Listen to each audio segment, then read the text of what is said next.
Doctor राहत इंदौरी साहब ने भी क्या खूब कहा है। सरहदों पर बहुत तनाव है क्या, सरहदों पर बहुत तनाव है क्या, कुछ पता तो करो चुनाव है क्या, और खौफ बिखरा है दोनों समतों में, तीसरी समत का दबाव है क्या। नमस्कार, मैं हूं आपके साथ प्रदीप आजाद। आखिरकार अब लगता है कि कांग्रेस के दिन फिरने वाले हैं।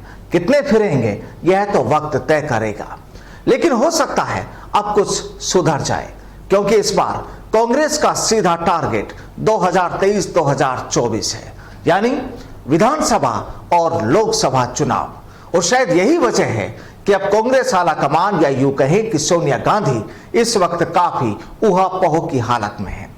आखिर जमी दोज हो रही किसी पार्टी पर फिर से कैसे फूल खिलाए जाए, बस सोच यही है। और अब इसी वजह से माना जा रहा है कि अब कांग्रेस में प्रशांत किशोर की एंट्री लगभग तय है। अब हालांकि हर कांग्रेसी नेता पीके यानी प्रशांत किशोर की एंट्री को ठीक ना माने, लेकिन राजस्थान के मुखिया अशोक गहलोत ने भी कह दिया है कि प्रशांत किशोर जैसे स्ट्रेटेजिस्ट का अनुभव कांग्रेस के लिए फायदेमंद होगा। बहरहाल इस मुद्दे पर भी पूरी बात होगी, लेकिन उससे पहले जब बात चल निकली है सूबे के मुखिया अशोक गहलोत साहब की, तो चर्चा कुछ उन पर भी हो जाए। दरअसल आज सूबे के सरदार अशोक गहलोत दिल्ली दौरे पर रहे। जाहिर है तमाम आला नेताओं से मुलाकात भी की और सोनिया गांधी के आवास पर हुई बैठक में हिस्सा भी लिया। आलाकमान के मंसूबों को भी जाना और पीके की कहानी को भी सराहा, लेकिन लगता है दिल के किसी एक कोने में पायलट की सियासी उड़ान भी उन्हें कटोच तो रही है, क्योंकि मीडिया से बात करते हुए उन्होंने केंद्र और मोदी सरकार पर भी निशाना साधते हुए राजस्थान में उन्होंने सरकार गिराने की साजिश की बात कर ही डाली। कहानी का लब्बो-लुआब यही कि गहलोत के जहन से अभी पायलट का मसला निकला नहीं। आपको याद होगा कि पिछले कुछ वक्त में सूबे के पूर्व डिप्टी सीएम सचिन पायलट ने भी दिल्ली दौरे खूब किए थे। अब यूं तो उनका दिल्ली आना जाना लगा रहता है, लेकिन दिल्ली दौरे से मतलब राहुल और प्रियंका गांधी से भी उनकी गुफ्तगू होती रही है, और गहलोत राजस्थान बैठकर ही दिल्ली की खबर लेते रहे हैं।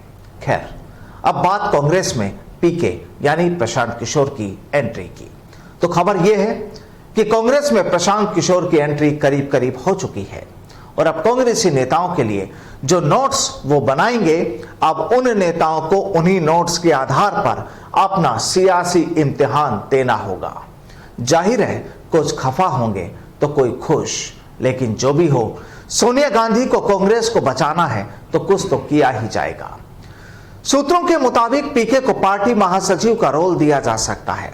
वे स्ट्रेटेजी और अलायंस पर काम करेंगे। अगर ऐसा होता है तो कांग्रेस में पहली बार इस तरह के पद बनाए जाएंगे, यानी 2024 लोकसभा चुनाव के लिए प्रशांत किशोर कांग्रेस की चुनावी रणनीति और दूसरी पार्टियों के साथ गठबंधन पर फैसला करेंगे। अब चर्चाएं हैं कि प्रशांत विधानसभा और लोकसभा चुनाव में पार्टी के लिए रणनीति तैयार करेंगे। राज्य के प्रभारी से सीधे कनेक्ट होकर रणनीति को अमल में लाएंगे। पीके कांग्रेस में गठबंधन सहयोगियों के साथ बातचीत और सीट बंटवारे का काम देखेंगे। वे इसकी रिपोर्ट सीधे कांग्रेस अध्यक्ष सोनिया गांधी को करेंगे। हालांकि अभी मुख्य रूप से कांग्रेस अध्यक्ष कोई नहीं है, लेकिन रिपोर्ट सोनिया गांधी को की जाएगी। प्रशांत किशोर ने कांग्रेस को सुझाव दिया है कि मजबूत और भरोसेमंद सहयोगी बनाया जाए, जिससे भाजपा को कड़ी टक्कर दी जा सके।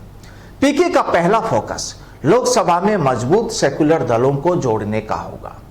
प्रशांत किशोर ने कांग्रेस को सुझाव दिया है कि मजबूत और भरोसेमंद सहयोगी बनाए जाएं, मददगार बनाए जाएं, जिससे भाजपा को कड़ी टक्कर दी जा सके। लेकिन हां, जो भी हो, पीके के लिए कांग्रेस में अपनी जगह बनाना भी आसान नहीं है।